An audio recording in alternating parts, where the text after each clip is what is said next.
भारत के शहरों के लिए ग्रीन मोबिलिटी को मद्देनजर रखते हुए, पर्यावरण को ध्यान में रखते हुए, वर्तमान और भविष्य के ट्रांसपोर्टेशन के लिए एक बहुत महत्वपूर्ण निर्णय किया गया है जो ministry of housing and urban affair से जुड़ा हुआ है।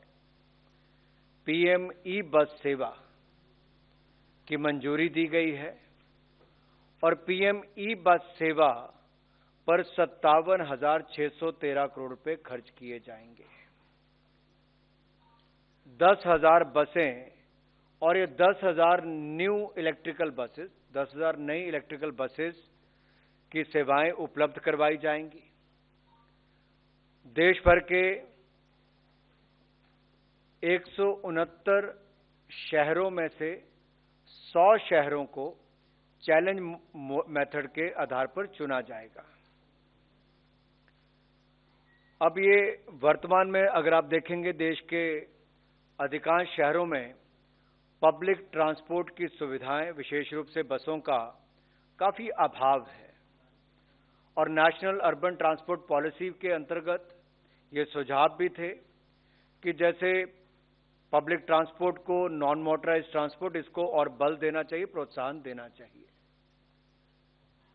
तो इसी परिप्रेक्ष्य में देश के 100 शहरों को वृहद पैमाने पर इलेक्ट्रिक बस सेवा चलाने के लिए ये योजना तैयार की गई है जो ग्रीन मोबिलिटी को बढ़ावा देगी। अब ये कैसे 100 शहर चुने जाएंगे? देश में जो 3 लाख से 40 लाख की जनसंख्या वाले 169 शहर है, 169 सिटीज हैं, उनमें चैलेंज मेथड के आधार पर 100 शहरों का चयन किया जाएगा। 5 लाख से कम जनसंख्या वाले शहरों को 50 बसेस मिलेंगी। 5 लाख से 20 लाख की आबादी वाले प्रत्येक शहर के लिए 100 बसें और 20 लाख से 40 लाख की आबादी के शहरों के लिए 150 बसों की सहायता दी जाएगी। और जो राज्य और जो शहर पुरानी बसों को स्क्रैप करने के लिए शहरों को अतिरिक्त बसें एलोकेट की जाएंगी। मान लीजिए कोई एक शहर है, जालंधर ही है, अब वो पुरानी बसों के स्क्रैप के लिए अपनी जमीन कहीं उपलब्ध कराते तो उसको अतिरिक्त बसें उस शहर के लिए दी जाएंगी।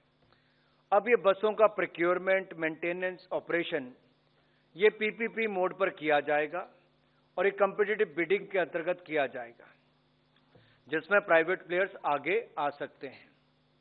इसके लिए प्रति किलोमीटर परिचालन के लिए केंद्रीय सहायता दी जाएगी।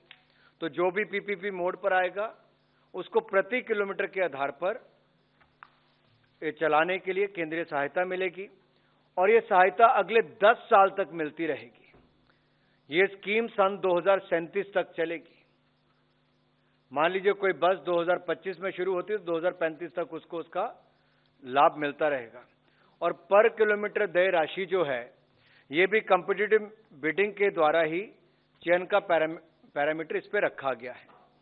ये जो 57,613 करोड़ रुपए पूरे कुल पीएम ई बस सेवा पर खर्च होंगे, ये 57,613 करोड़ रुपए 2037 तक खर्च होंगे। इसमें से 20,000 करोड़ रुपया भारत सरकार की तरफ से दिया जाएगा, शेष राशि जो है वो राज्य सरकारों को देनी पड़ेगी।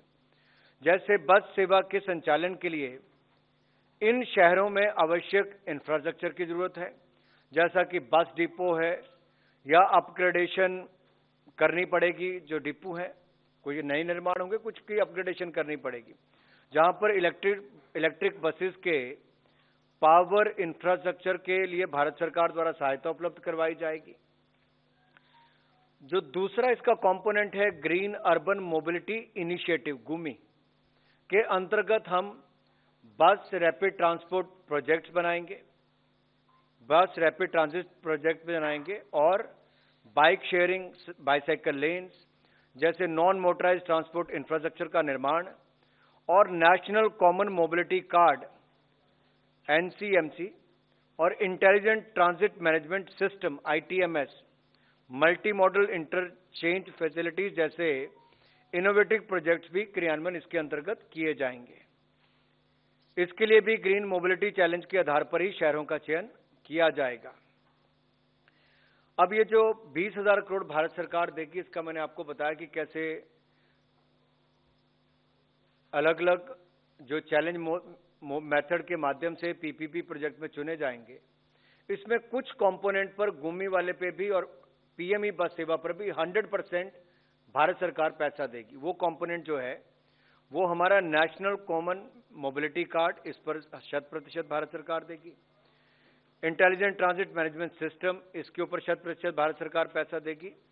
और इलेक्ट्रिक बस के लिए जो पावर इंफ्रास्ट्रक्चर है, इसके लिए भी 100% पैसा भारत सरकार देगी। जैसा हिल प्रोजेक्ट्स हैं या नॉर्थ ईस्ट हिली एरियाज हैं, पहाड़ी राज्य हैं, या नॉर्थ ईस्ट के राज्य हैं या यूनियन टेरिटरीज हैं, इनके लिए इनकी जो राजधानी है, इनके लिए 90% केंद्र सरकार का हिस्सा होगा और 10% वहां का स्थानीय। बाकी शहरों के लिए 60% केंद्रीय सहायता दी जाएगी, बल्कि 40% स्थानीय होगी।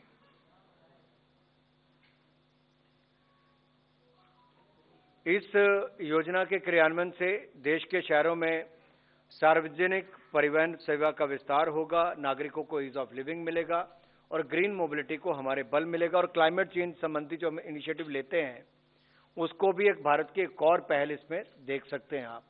तो बार बार जब हमने बजट में भी कहा कि ग्रीन इन्वेस्टमेंट होगी, ग्रीन इनिशिएटिव्स होंगे, ग्रीन इकोनॉमी और ग्रीन जॉब्स, तो ग्रीन ग्रोथ उस दिशा में भी ये कदम बढ़ाया गया है।